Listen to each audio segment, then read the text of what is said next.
Sha-la-la-la-la-la, whoa, oh, whoa, this montage goes real slow. Something, something, kiss there, girl. So anyway, while Stephanie and Riley continue their romantic trip around the world, Caroline does what she does best. Complain jealously about everyone else's good fortune. Why is she sailing around the world with your boyfriend when she could be a local sea witch like me? You can't blame Caroline, though. She just misses her big sis. The best part of this trip is never having to see my bitchy sister's face. I hate her guts.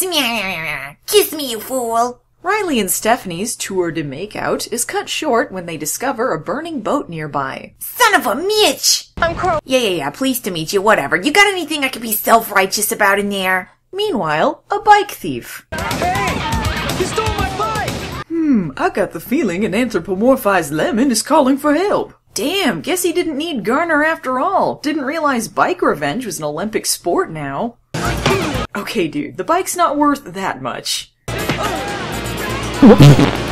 That's what you get for being a hero! Good lord, Mitch once fought a samurai and less action happened than this. I'm a bike thief, man! I've got nothing to lose! I'm no lawyer, but a cursory Google search tells me that stealing a bike is petty larceny and is like a year jail time max, but since the item was almost immediately recovered, he'd probably not even get that. What I'm saying is, maybe resorting to attempted murder of a police officer is an unwarranted escalation. Luckily for Garner, suddenly there's a black female lifeguard who only exists for this one episode. You know, old she's been a staple at Baywatch headquarters for years. Are you a parking ticket? 'Cause you got fine written all over you. Garner is stung by the love bug. A strong, sexy woman rescued him from the most dangerous bike thief of all time. He's not gonna let a catch like that get away. That is, unless the biggest asshole in the world shows up to ruin things for his own sick kicks. Garner? Oh, nothing, just glad to see another lifeguard with a permanent tag. That's how you know I'm getting a subplot. Hey, how do we fit Aquafresh into a scene somehow so we can rake in that sponsor money? Well, I don't know, just put it on top of a locker or something. Okay, so here, Mitch plants the seed of possibly one of the lamest pranks of all time. He claims that this new lifeguard, Catherine, is deaf in her right ear due to a rescue gone wrong, so Garner should only talk it to her left. Later, he claims the same thing about Garner to Catherine, making up wholesale a story about Garner defusing a kidnapping situation and a gunshot blasting out his eardrum.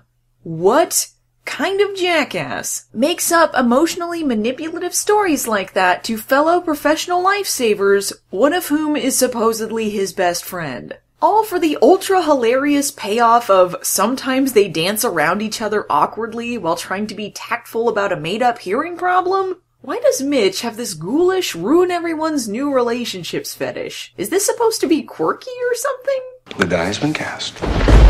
Meanwhile, Stephanie and Riley hang out with stranded boat lady, who talks about how sad it is that man is destroying nature. The ocean's definitely a lady under attack. Whoa, really makes you think. Oh, no one listens, Stephanie. No one cares. There's a lot of people out there like you, Cora. Yeah, well, then they're asleep.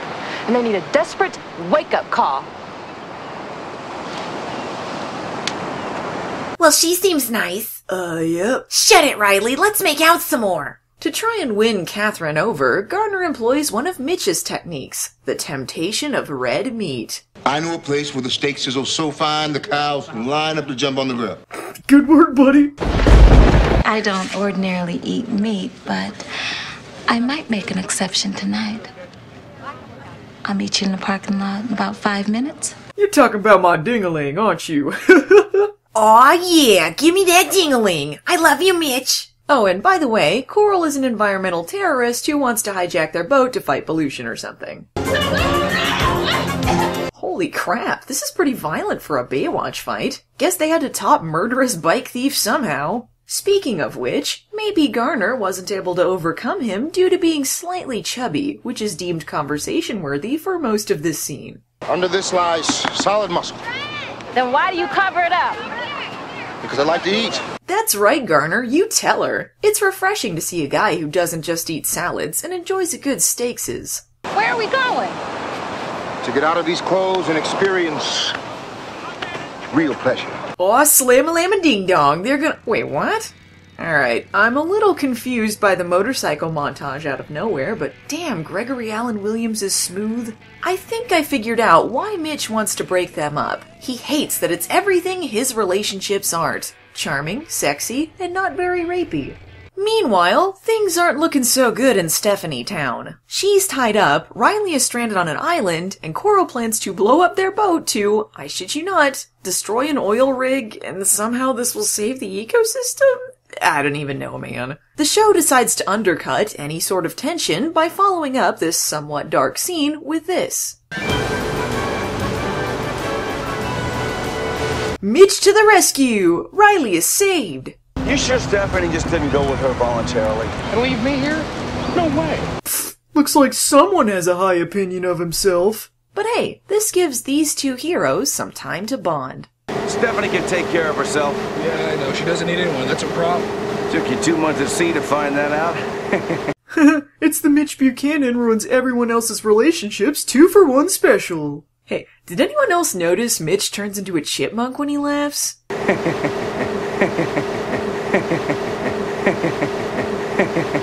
You're not deaf in your left ear? Deaf? Me? No! Mitch told me you... Yeah, whatever. We know where this is going. Wow, what a magical... Oh, we're supposed to be scared or something. This is the least competent kidnapping I've ever been part of. You're getting a scathing Yelp review from me after this. I'll go. I know the boat. No, I know explosives. How's that again? I know Mitch has been almost blown up on several occasions now, but that doesn't make him a bomb expert. Stupid Mitch, I'll rescue myself. I'll gnaw my way out. Explosives expert here. The day is saved. But oh well, none of this bomb defusing stuff matters because they just throw the bomb in the air and let it go boom anyway. Whoa, I can't believe how I was really reacting to that. She wants to clean up hazardous waste? Start with her. You hear that, guys? I said she wants to clean up hazardous waste. Really makes you think about, like, how precious life is and stuff. And how I could really grow old with Stephanie. Hey Riley, I'm breaking up with you. I was a rich and valuable character. How about that death prank, though, huh? Why are we whispering? Catherine and Garner told me that your ears were hypersensitive since the explosion. You couldn't tolerate loud noises. Payoff not worth it. Next time on Baywatch, The show desperately pleads for a cancer Emmy. Meanwhile, Logan and Caroline take on some reckless beach kids. Bogus!